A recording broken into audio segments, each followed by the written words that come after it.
라고 보시면 되겠어요. 그럼 이제 나머지 하나 남은 게 뭡니까?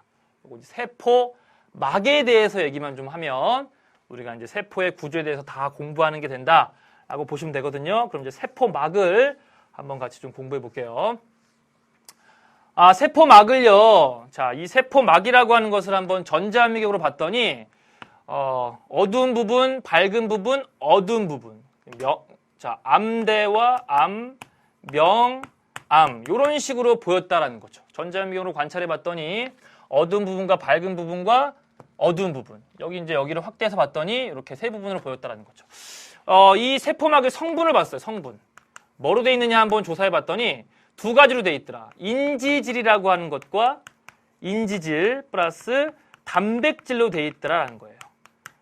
자, 인지질이라고 하는 것은 우리가 이제 지질의 한 종류라고 배웠죠. 보통 여러분들 지방이라고 한다면 어떻게 생겼냐면 이제 글리세롤 한 분자에 지방산이 이렇게 세 개 연결되어 있는 형태가, 그죠? 이게 이제 여러분이 알고 있는 중성 지방이죠. 여기서 이제 인지질의 구조라고 한다면 글리세롤 있고 여기에 지방산 두 분자 있고 여기에 뭐가 붙어 있는 거냐면 여기에 이제 인산이 붙어 있는 이러한 형태가 여러분들 인지질이에요. 그래서 흔히 이걸 좀 더 단순화해서 그리면 머리 부분과 꼬리 부분을 나타냅니다. 그래서 머리 부분은 인, 아래에 있는 부분은 지질, 인지질 이렇게 부르면 된다고 보시면 되겠어요. 됐죠? 그래서 여기는 머리 부분은 친수성, 물과 친한 부분이고요. 여기 지방산 부분은요, 여기는 이제 친유성, 다른 말로 이제 소수성, 물과 친하지 않는 부분, 기름 부분 이렇게 볼 수 있어요. 자, 그럼 이거를 물 속에 한번 집어넣어 볼까요? 자, 이 인지질 구조를 물 속에 집어넣으면 어떤 식으로 이제 형성이 될 것이냐? 자, 물과 친한 부분이 이렇게 배열되겠죠. 물과 친한 부분만 이렇게 머리가 물과 맞닿아 있고 이런 식으로 여러분들 배열될 거다라는 걸 알 수가 있겠죠. 자, 이런 걸 봤을 때 우리가 생각을 해보면 이 세포라고 하는 것은 내부도 물이며 외부도 물이다. 근데 여기 사이에 이제 막이 있다라고 한다면 과연 그러면 어떤 식으로 막이 생겨났을까? 막의 생김새가 어떨까? 이런 식의 이제 상상을 한 거죠. 자, 외부에도 물이 있다며, 내부에도 물이 있다며. 그렇다면 물과 친한 부분이 이렇게 배열되지 않겠는가라는 거죠. 물과 친한 부분이 이런 식으로 배열되겠구나라고 생각을 했어요. 그러면서 이제 아까 본 것처럼 어두운 부분, 밝은 부분, 어두운 부분을 생각하다 보니까 이쪽에 단백질이 있고 이쪽에 단백질이 있겠구나라고 생각한 거죠. 근데 이게 이제 설명이 안 되는 게 있었어요. 뭐가 안 되느냐? 이 바깥쪽, 세포 바깥쪽과 세포 안쪽 사이에 물질이 출입을 해야 되는데 세포막을 통해서 물질이 출입을 할 수가 없네요. 자, 수용성 양분이 가다가 지용성인 인지질 전체의 성질은 지질입니다. 지방 성분이에요. 그렇기 때문에 수용성인 물질이 들어가다가 단백질 통과해서 들어가다가 여기서 막혀서 못 들어가겠죠. 또 지용성 양분 같은 경우에는 아예 어때요? 아예 여기서부터 통과할 수가 없겠죠. 이런 식으로 물질 출입을 이 구조로는 설명을 할 수가 없던 거죠. 그래서 이제 제안된 모델이 뭐냐?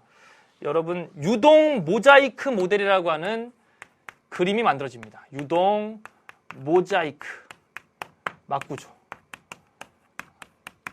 유동 모자이크 막구조. 자, 이거 어떤 그림이냐? 이런 식의 그림인 거죠. 자, 보시면 친수성기가 이제 세포 바깥쪽과 안쪽으로 배열되는 건 맞아요. 그런데 여기에 이렇게 중간에 단백질이 오고요. 또 이렇게 오고요. 예. 이런 식으로 배열이 되더라는 거예요. 이런 식으로. 뭐 중간에 이렇게 오기도 하고요. 뭐 이렇게. 자, 이렇게 쭉 옵니다. 바깥쪽에 뭐 이렇게 있기도 하고요. 단백질이. 자, 이게 인지질, 단백질 이런 것들이 있는데 막 중간에 이렇게 박혀 있기도 하고요.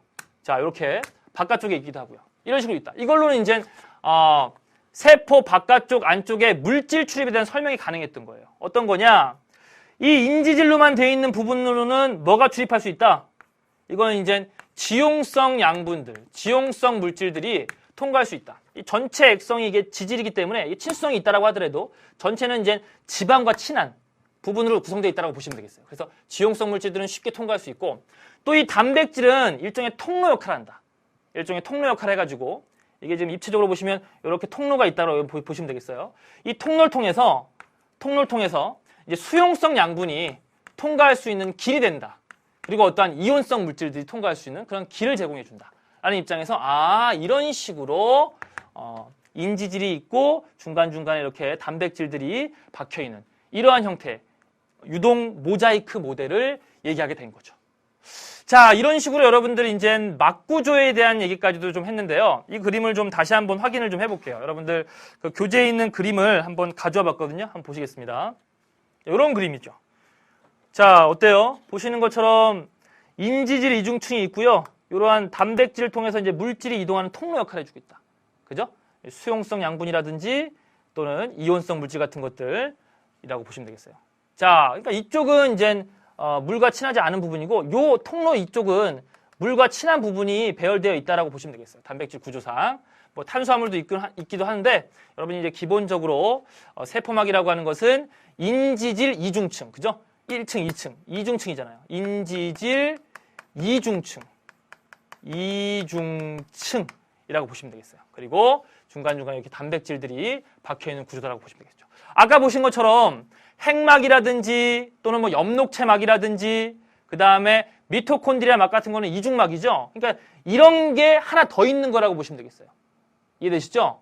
이런 게 하나 더 있는 거다라고 여러분들이 생각을 해주시면 되겠습니다.